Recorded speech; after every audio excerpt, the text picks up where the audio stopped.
আপনার আমার এটা বিশ্বাস করাই হচ্ছে বৃথা। তারপরেও আমাদেরকে গণতান্ত্রিক প্রক্রিয়ায় আইনি লড়াই আমাদেরকে লড়ে যেতে হবে। গতকালকে আমরা কনস্টিটিউশন প্রোটেকশন ফোরামের পক্ষ থেকে কলকাতায় ওয়াকফ বোর্ডের অফিসে গিয়ে আমরা ডেপুটেশন দিয়েছি। এই উমিদ পোর্টালে আপলোডের ক্ষেত্রে মমতা ব্যানার্জি দ্বিচারিতার বিরুদ্ধে বলেছি।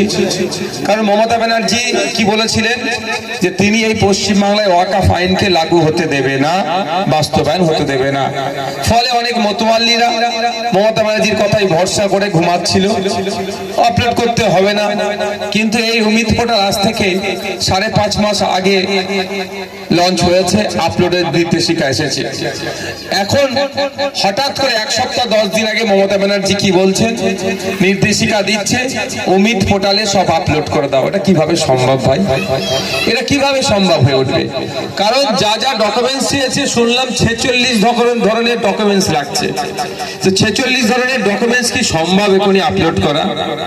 জমির চৌহদি কি আছে, চারপাশে জমির কারা আছে সেটা বলাটা সম্ভব, কিন্তু এক্সাক্ট ওই দলিলে কি নাম আছে, কার নামে আছে সেটা বলাও সম্ভব না, খুঁজে বার করতে হবে।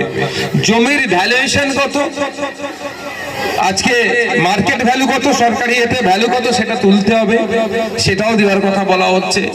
জমির আয়তন কত সেটাও বলা হচ্ছে। এত শর্ট টাইমে পাবে কি করে? তাই আমরা ডেপুটেশন দিয়েছি, ওদের বিশ্বজিৎও ছিল, এখানের বেশ কয়েকজন আপনারা এখান থেকে গিয়েছিলেন। আমরা ডেপুটেশন দিচ্ছি কনস্টিটিউশন প্রোটেকশন ফোরামের পক্ষ থেকে যে এই 5 তারিখ নয়, কম করে এখন 1 বছর টাইম দিতে হবে এটার জন্য। সাথে সাথে এটাও বলেছি যে জটিলতা করে রেখেছে উমিদ পোর্টালে ডকুমেন্টসের কচলাকচলিতে অনেক ভালো জমি, ওয়াকফ জমিকে ইচ্ছাকৃতভাবে বেহাত হয়ে যেতে পারে, সেটা সরলীকরণ করতে হবে। আমরা তাই এখানে দাঁড়িয়ে বলবো আজকে আমাদের যে আলোচনা সবাই ওয়াকফ সংশোধনী আইন 2025 কেন বাতিল করতে বলেছি, আপনারা ইতিপূর্বে আমি অনেকেই বিষয়ে বক্তব্য দিয়েছি, আপনাদের আমি 2 থেকে 3টে পয়েন্ট বলবো কেন বলছি বাতিল করতে হবে। আমরা একটা ধর্মনিরপেক্ষ রাষ্ট্র, সব ধর্মের বর্ণের জাতের মানুষরা সহাবস্থানে বসবাস করছি। দেশকে স্বাধীন করতে গিয়ে বিনয় বাদল, দীনেশ আশফাকুল্লাহ, ক্ষুদিরাম, ভগৎ সিং, প্রীতিলতা ওয়াদ্দেদার থেকে শুরু করে বেগম হযরত মহল, গান্ধী, নেতাজি, ফুরফুরার পীর আবু বকর সিদ্দিকী রহমাতুল্লাহ আলাইহি, কে হিন্দু, কে মুসলমান, কে খ্রিস্টান, এই তারা মন মানসিকতাকে নিয়ে লড়াই করেনি। ওইদিকে হাফেজ বিন নিসার আলী থেকে শুরু করে তারা একটাই, তাদের লক্ষ্য উদ্দেশ্য কি ছিল? ব্রিটিশদের বিরুদ্ধে লড়াই করতে হবে, ব্রিটিশদের শোষণের হাত থেকে দেশকে মুক্তি দিতে হবে এবং শোষণ মুক্ত, অত্যাচার মুক্ত একটা দেশ গড়ে তুলতে হবে। সেই জন্য যে যার মতো ভাবে লড়াই করে দেশকে স্বাধীন করেছে।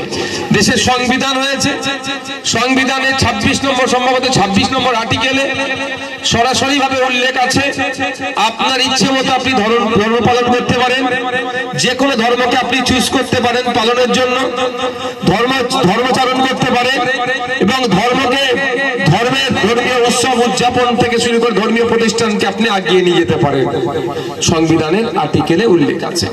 আর আমরা কি দেখছি, কেন্দ্র সরকার সংখ্যার জোর দেখিয়ে শুধুমাত্র এমপির সংখ্যা বেশি থাকার জন্য একদম এখন বলির বাকরা করছে মুসলমানদেরকে।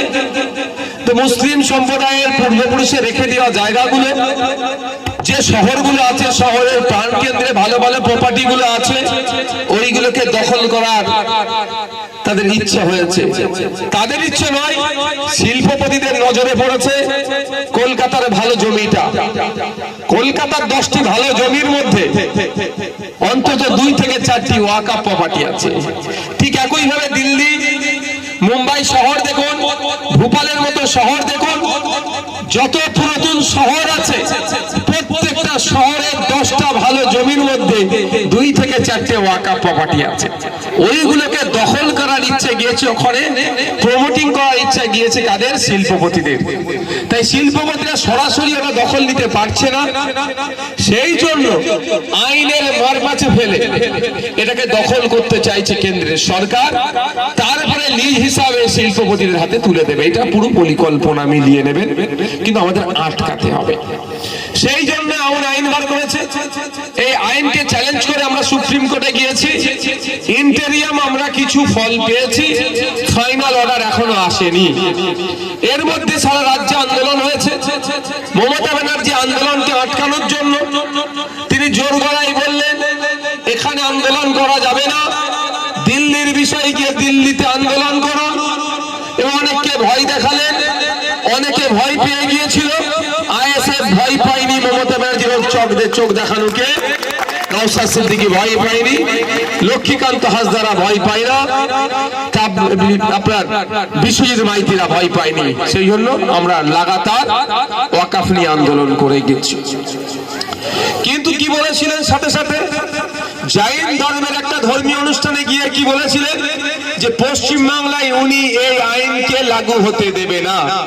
ফলে এই যে আন্দোলনের দানাটা আর বাঁধতে পশ্চিম বাংলায় দিল না। পশ্চিম বাংলার মাটি আন্দোলনের মাটি, পশ্চিম বাংলার মাটি বিপ্লবের মাটি। আপনারা জানেন ব্রিটিশদেরকে যে তাড়ানোর জন্য পশ্চিম বাংলার মাটি কতটা অবদান রেখেছিল।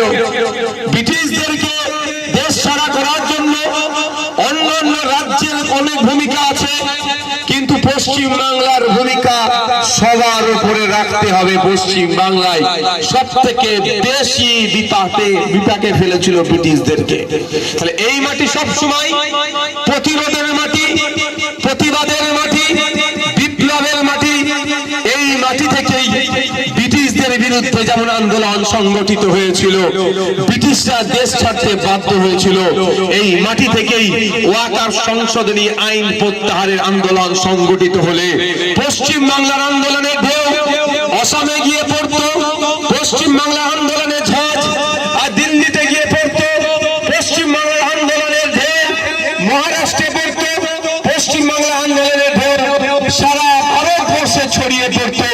ঠিক যেভাবে কৃষক আন্দোলনের সময় সারা ভারতবর্ষের মানুষ, সারা ভারতবর্ষের দিকে দিকে এমন আন্দোলন সংগঠিত হয়েছিল, পরিশেষে কেন্দ্র সরকার বাধ্য হয়েছিল যে কৃষক আইন আমি এখন প্রত্যাহার করে নিলাম বলে।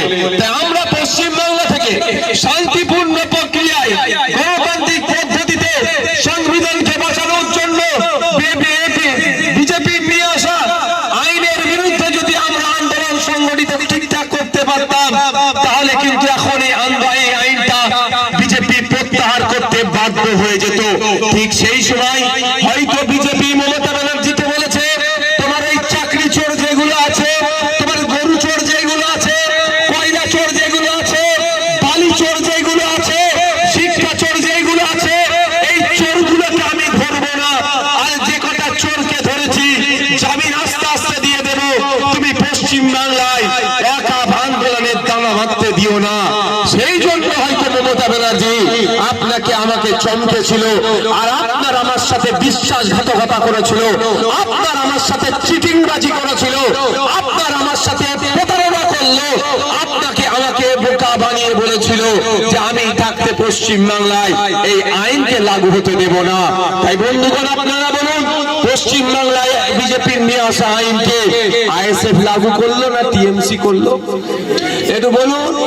আপনার বাপদাদার কবরটা কেড়ে নেওয়ার চেষ্টা কেন্দ্রের বিজেপি সরকার, ওই কেড়ে নেওয়ার চক্রান্তের মধ্যে মমতা ব্যানার্জি সরাসরি যুক্ত হয়ে গিয়েছে।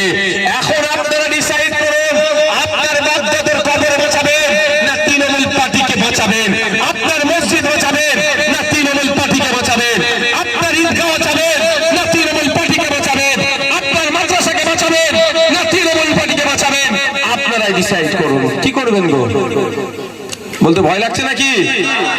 কি করবেন বলুন আপনারা? কোনটা বাঁচাবেন? মসজিদ, মাদ্রাসা, ঈদগাহ, কবরস্থানকে বাঁচাতে হবে। আপনাকে বাঁচাতে হবে জলজমি জঙ্গলের স্বাভাবিক অধিকার আদিবাসীদের। 2024 সালে কেন্দ্রের সরকার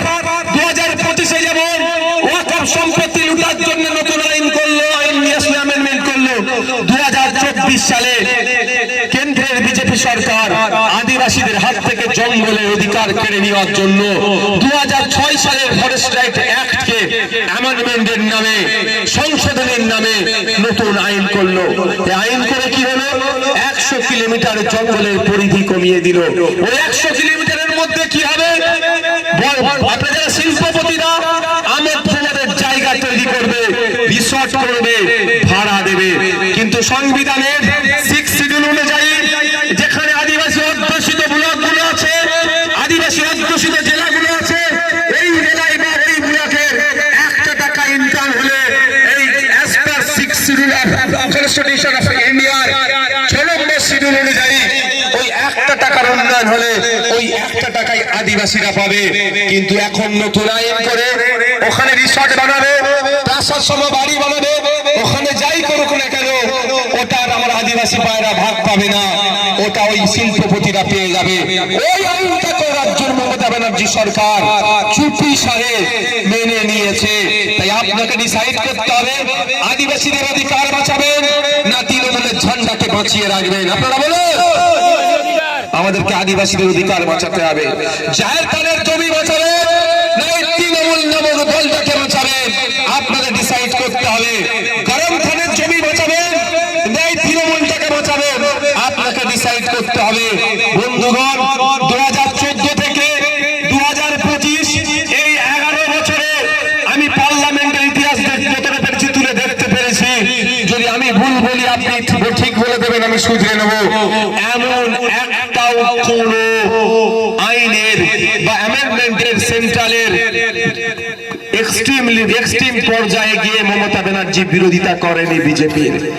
একটা আইনের কথা বলতে পারবেন না যে আইনটা বিজেপি নিয়ে এসছে মানব কল্যাণের বিরুদ্ধে, দেশের গণতন্ত্রের বিপন্ন হতে পারে, দেশের কোনো একটা সেক্টরের নাগরিকের উপর আক্রমণ হতে পারে।